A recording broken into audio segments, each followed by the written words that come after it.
Yes. Okay. Yes. I'm back. I don't know if I muted myself or not. I was like, what did I do? No, I don't know. My screen froze for a second, and then poof, you were gone. Technology. All right. I'm excited because I wanted to start doing, I guess, a little more with like women. Mm-hmm. I'm a girl, and I've been a girl. Nice to be around other girls, sometimes like.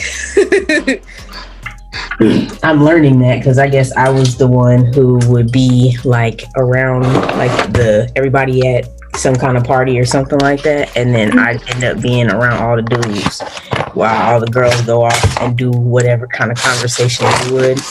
Yeah. So I am learning. It's funny because like when me and Kahim first started dating, it was always like that. I was always around like literally like 15 guys, and I'd just be like like hanging out, and they would always be like, Maria, where's all your girlfriends? And I'm like, like I only have like a small group of friends like that I've had forever, and most of them are like gay men, and then like 3 of my close friends are women, so it's like, but it's not even for any particular reason, it's just how it like kind of worked out. Right. I get that. But yeah, it is nice to conversate with other women sometimes, like, oh yeah, I forget that. right. And to me, like the reason why I wanted to call the show Tea and Jam is because I feel like a lot of times we like to be known for talking about people and spreading the tea, like the gossip. Yeah. But I really want to transform the tea into like stuff that's good for you. You drink some tea that's good for you. It calms you down. It helps you get all whatever herbs are in your tea, and it's supposed to be good for your life. So I wanted to rebrand tea and make it less of a gossipy term.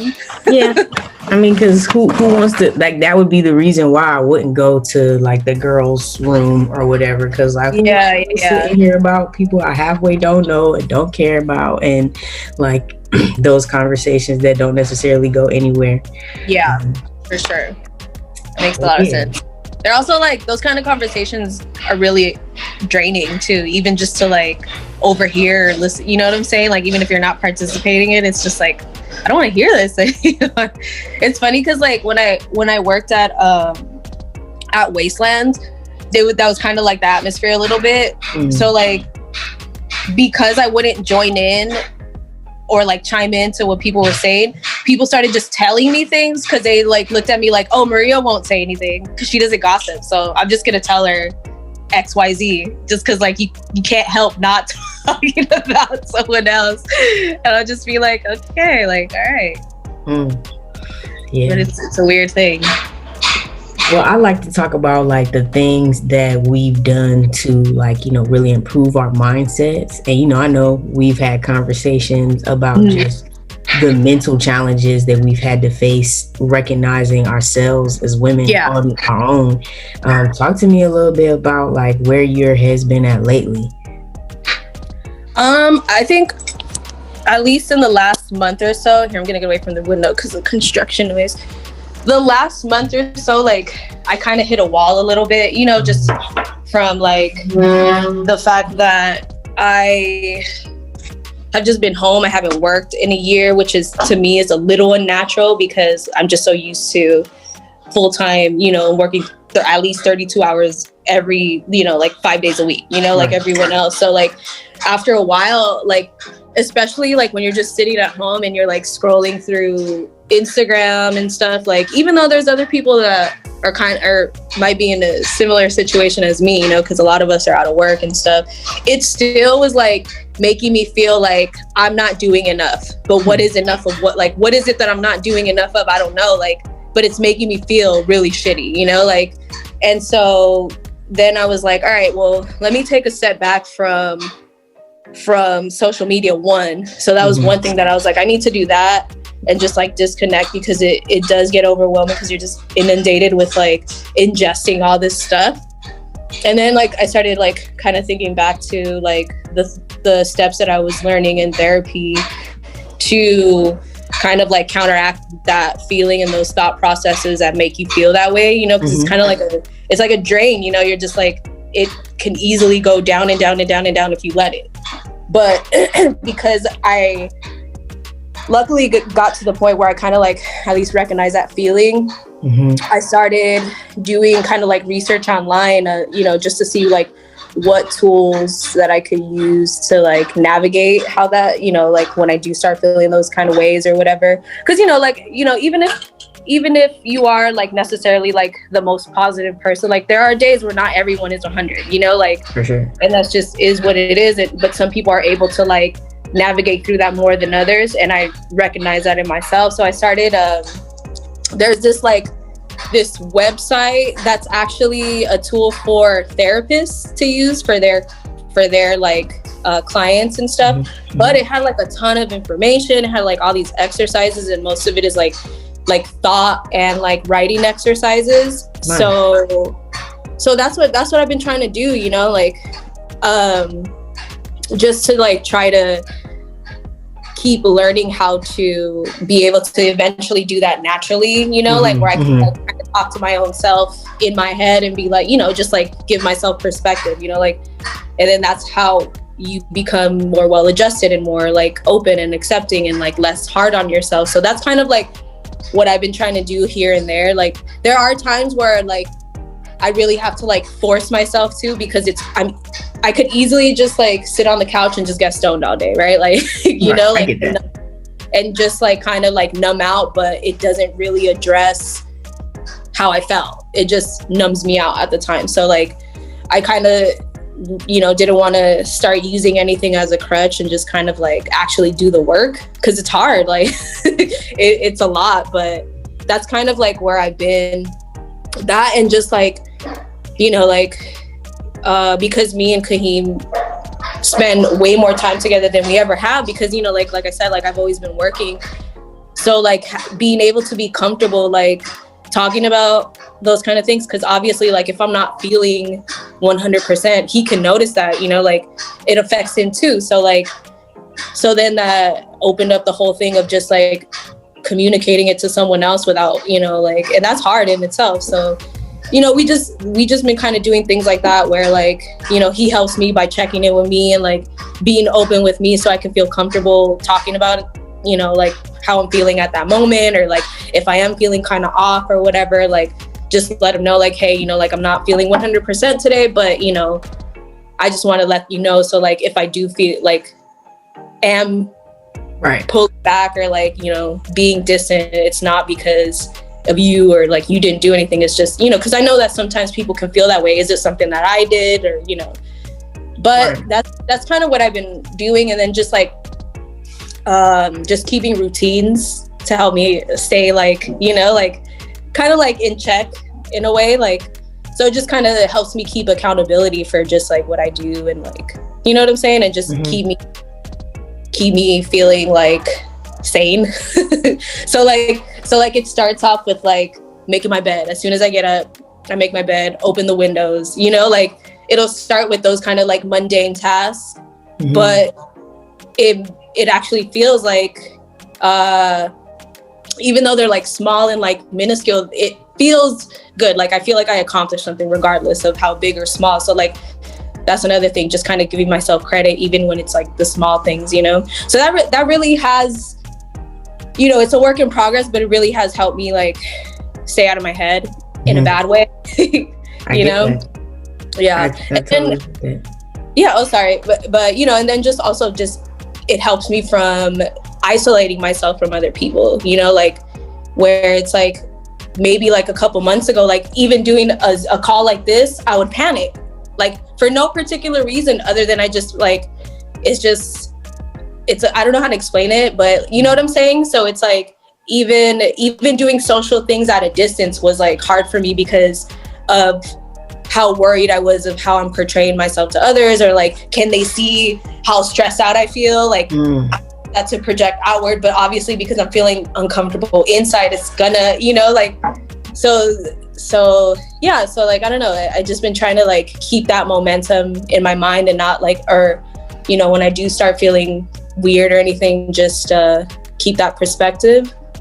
But it feels good. Like, it really does. Like, sometimes I get overwhelmed when I think about it in a good way, because I'm just like, I never thought that I would really, you know, like be able to think about things in that way, you know, like in a more positive way, or at least like, you know, in a way where you can start thinking in a more positive way. Like, to me, before, I would just kind of be like, you know, that's for people that are already like naturally bubbly, and like, I'm not that person. That's not me, you know? So, but yeah, so I've been feeling pretty all right. Nice. I want to dive a little bit into, like you said, the conversations that you have with yourself, talking yourself out of things. Like, what are some of the things that you say to yourself to like really shift your own perspective? Because I mean, I'm definitely in the same boat of trying to talk myself into feeling better and being okay.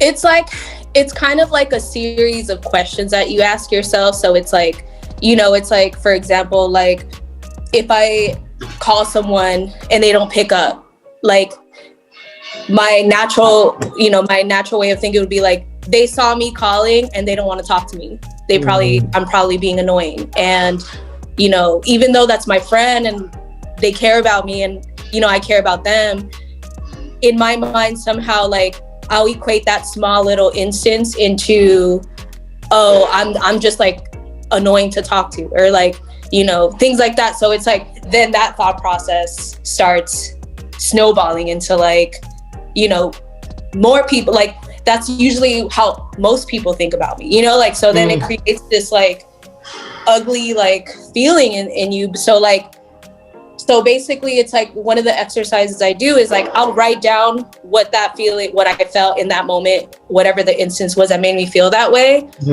And like think about it a different way. So already when I write it down and I read it back to myself, it's already giving me the perspective to be like, well, that's probably not necessarily true. But because I'm I don't know what it is about like being able to like write it down and physically see it rather than trying to like rationalize it in my brain. Probably because, you know, it's like a muscle that I need to flex and I haven't learned it yet. So then, you know, you start asking like, well,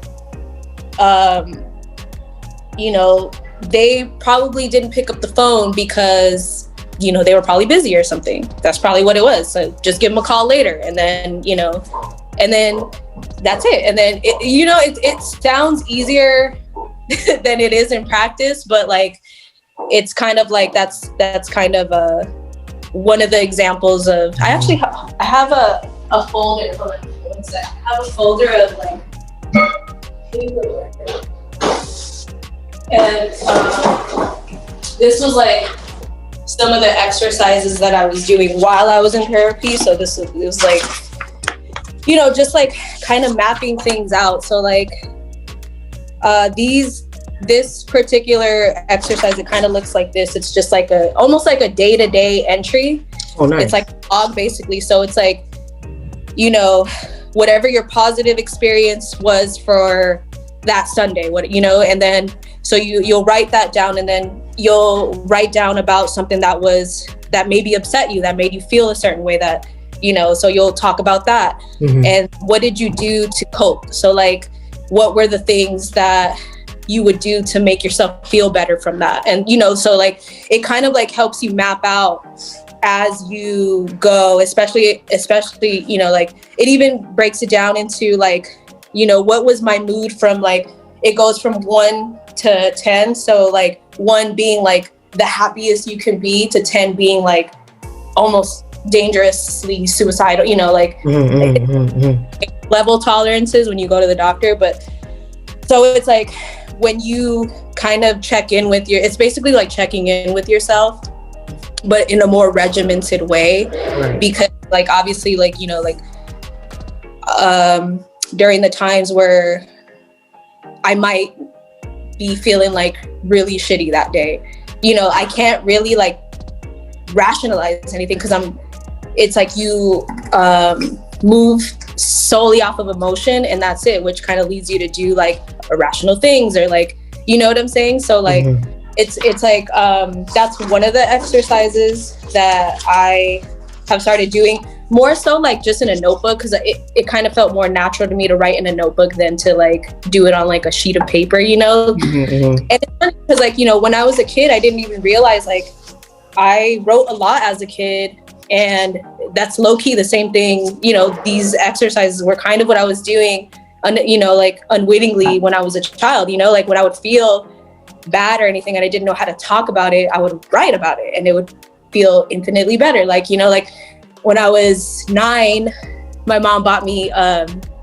Lion King diary, and I wrote in it till I was 18, straight through. Like there was never a day where I didn't write in it up until the day I was 18. And then like before I moved out of my parents' house, I found it and I read through it, and it was crazy, you know, just to like see your thought process and how you map things out. And it just kind of gave you like perspective, or like help you pinpoint certain things that made you feel a type of way that might be triggering now, you know, like just all that kind of stuff. So it really does. That's what helps me anyway. Like, so, you know, just getting back to that, but like in a more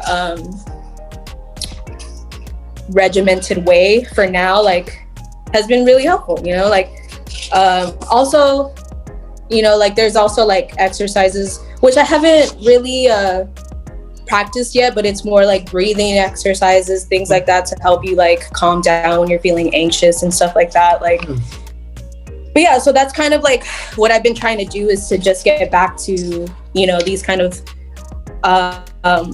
exercises that I was learning in therapy. And then, you know, just realizing that there is a ton of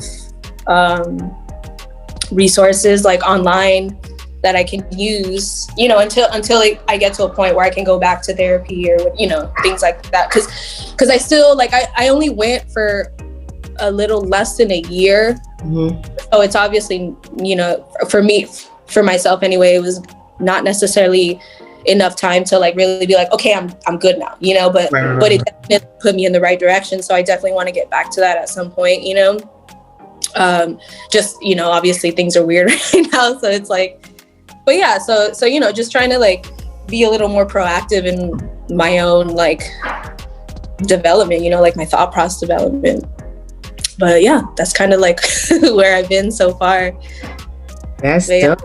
I think the mind is definitely, you know, our most important muscle, and, you know, the ways that we can flex it are different, you know, through different creativities. Like I can't lie, like creating shows or like platforms of conversation, that's a part of my processing, because, you know, the questions I'm asking you are questions that, you know, I'm asking myself, and hearing your answers are, you know, helping me kind of see my own inflections on how I think on things too, you know. So I definitely appreciate you sharing the, you know, the different exercises. You told me the other day about like apartmenttherapy.com. But talk a little bit about that website too. So that website is more just about like, it's like a home improvement website, but I started using it to make me feel better. That's how I even found it in the first place, because, you know, like I always, ever since I was a little kid, I always thought about how I want my house to look when I'm older. I want cute stuff and this and that. And so like, and that's kind of where like how I started even getting into like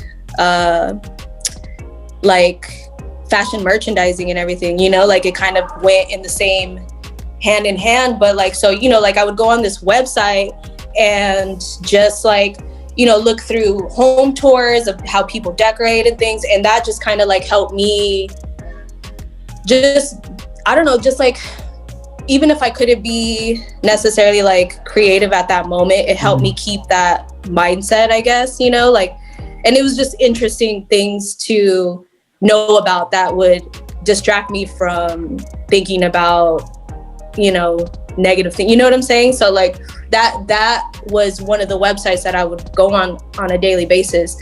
And I found it back in like 2008 or 9. Oh, nice. Yeah, so I've been, and because around the same time there was like this other website called lookbook.nu, which was like it was like a basically like a website where you can post your outfits, right? Like, so it's kind of like, so I would just go on there and look at different people's styles and their, you know, because I've always had an interest in that. So that helped me, you know, like, even though I was just looking at things and like looking at fashion things, like those were just like, you know, subconsciously, those were tools that I was using to help me like distract myself from whatever it is that I was feeling at the time, you know, rather than trying to like, oh, let me go and get drunk today, or, you know, or something. Right. You know, like I was like, I want to look at things that make me feel happy. Like, you know, like I like a really nice decorated apartment. I think it's cool when I see like people's different styles represented in their homes. Like that's a whole different side of fashion even that I never even thought about. So it kind of like helped me start thinking of things differently, but in a more creative way. Because honestly, like when I was like, especially like at the height of my depression, like even the things that you love to do, you have no interest anymore. So it's like, then like, you know, like you almost have to relearn how to enjoy things, like even things that you used to like to enjoy. So it's like, that was like kind of part of me getting back to, you know what I'm saying? Like getting back to like doing things that I used to do that made me happy, you know, like going thrifting or like, you know, making my room look cute or whatever the case is, you know, like, or even just like playing dress up in my room. I'm not going anywhere, but I'm just gonna like, you know, I used to do that when I was a little kid. I used to do that in my 20s and stuff, like, and that was, you know, that was a form of me taking care of myself in a way, and I didn't even know it at the time, you know? So it's right. Like, but yeah, so like, so that's just another thing that I realized, like, even if it's just like researching things that you find interesting, you know what I'm saying? So it's like things like that. So even that, I started doing that again. Like we started buying a bunch of plants for the house, and then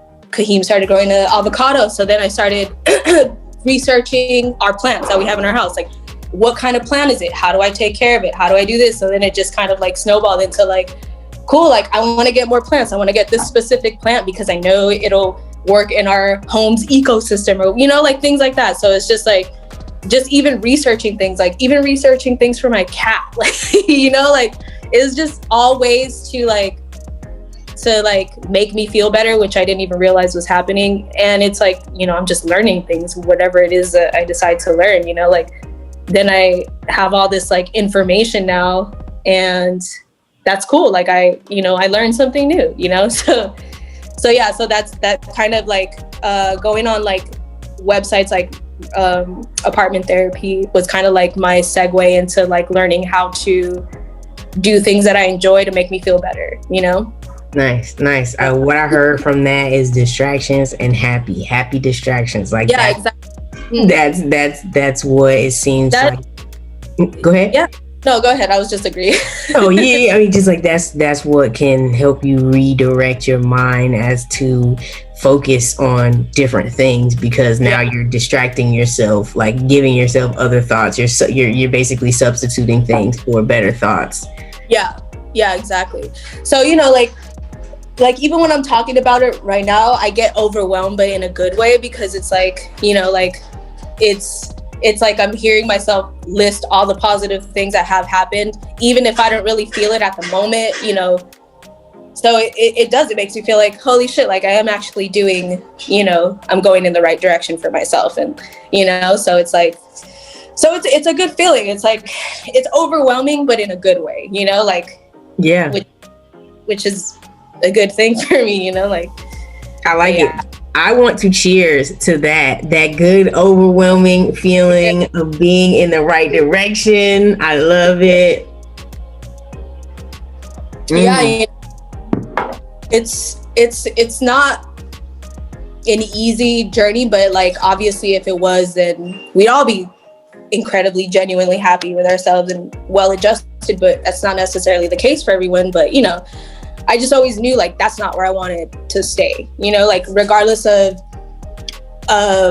figuring out how to not feel, you know, because for me it's all emotion, like solely, you know, like it's not even like anything else, but like it could be like the happiest to like I can cry, like, you know, like to anger. It doesn't matter, but like just keeping it in check in a way where it's not like you're just firing off, you know, like, but yeah, it's just like a work in progress, but I'm pretty happy with what I've been able to achieve and, you know, like what I'm trying to do now.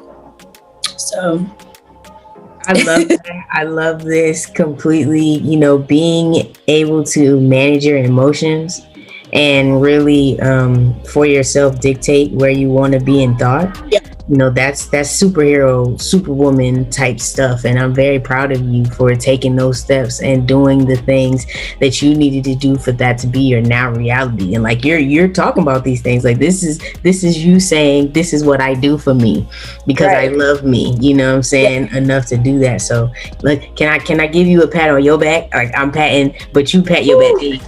Thank you. Yeah, I'm very, very excited. Honestly, like Tea and Jam is all about providing a platform for women to spread the good that they got going on in their world, you know what I'm saying, so that we all can get onto that.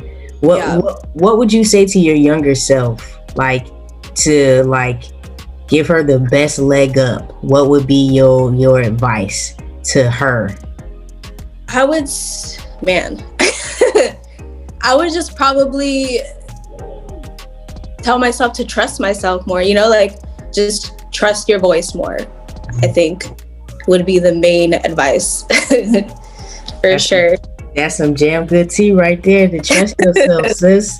Trust yourself, sis.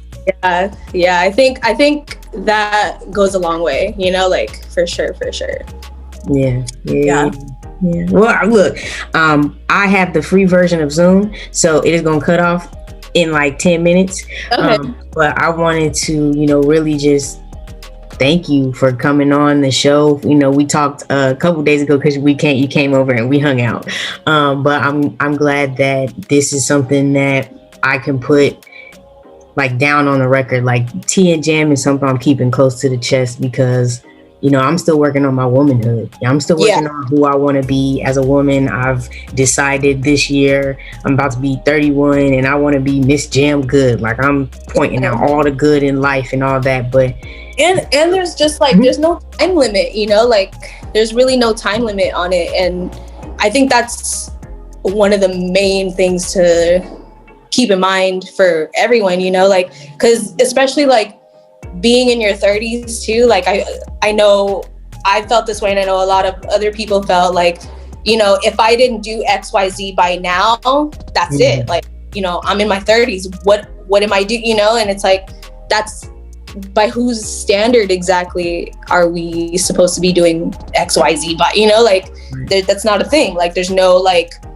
regimented anything to it. So that definitely is something that is important, I think, to keep in perspective as well, that it's like it doesn't matter what age you are, you know, like anything can be achieved if that's what you want, as long as you're still breathing, like and walking around, like you can do it, you know, like.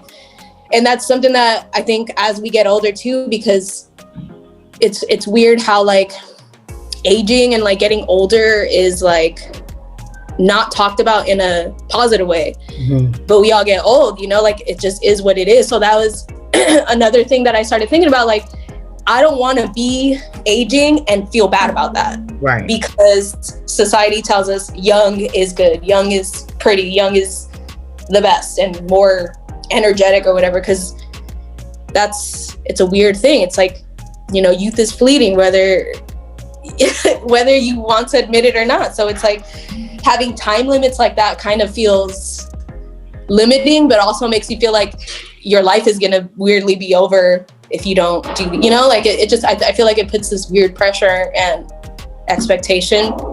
So that's another thing that I've been thinking about too, because I want to be comfortable in every age, you know, like, cause I'm 35 right now. So I'm like pushing 40, you know? So it's like, I'm not getting any younger. And regardless of if I might not look my age to some people, whatever, that it's like, if I start feeling like I don't like myself because I'm aging, like that's shitty. That's a shitty place to be. And it's not realistic by any standards. And it's like, then that's like a whole nother like thought process, you know what I'm saying? So it's like, so the fact that you bring that up, like, you know, being the age you're about to be 31 and you're still coming into your own, like, because there's no limit to that, you know, and that's great. Like, that's so, like, it gives me more perspective, you saying that, because, you know, like, for a minute I was, you know, especially when I turned 30 and 31, everyone's like, well, you know, you're over the hill now, like, it's downhill from here, you know, and it's just like,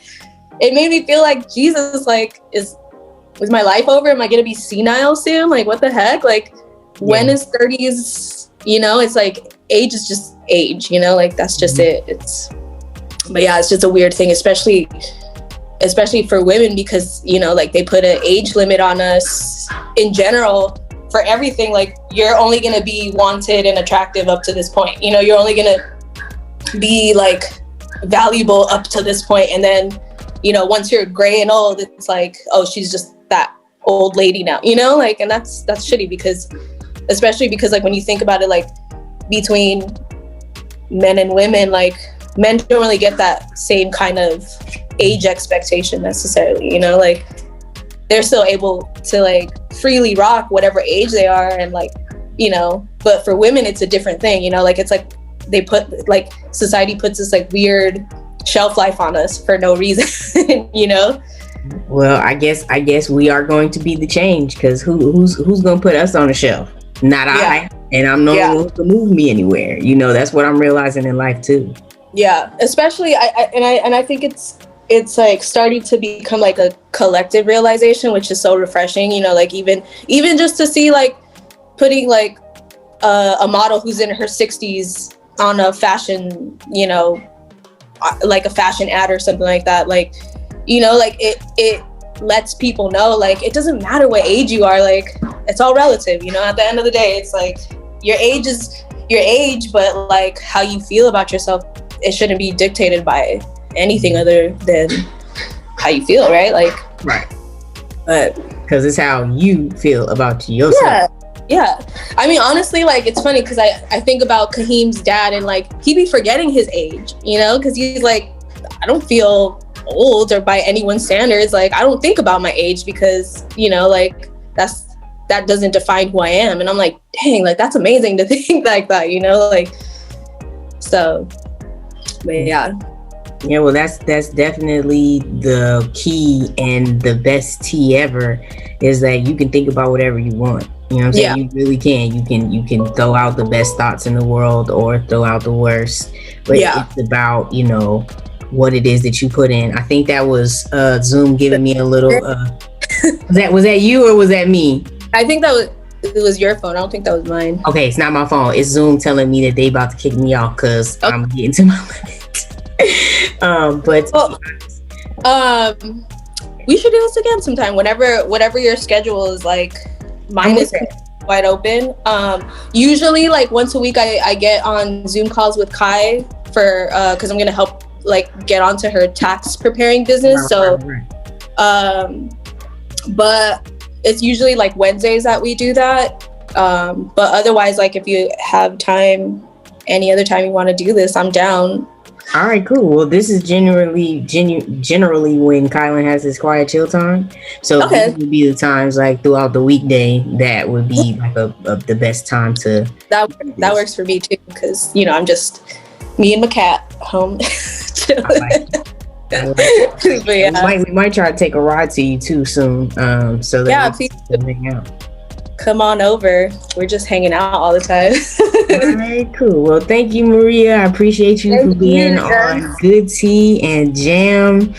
Let's do one more cheers, because you are an awesome woman, and I just want to thank you so very much for being you.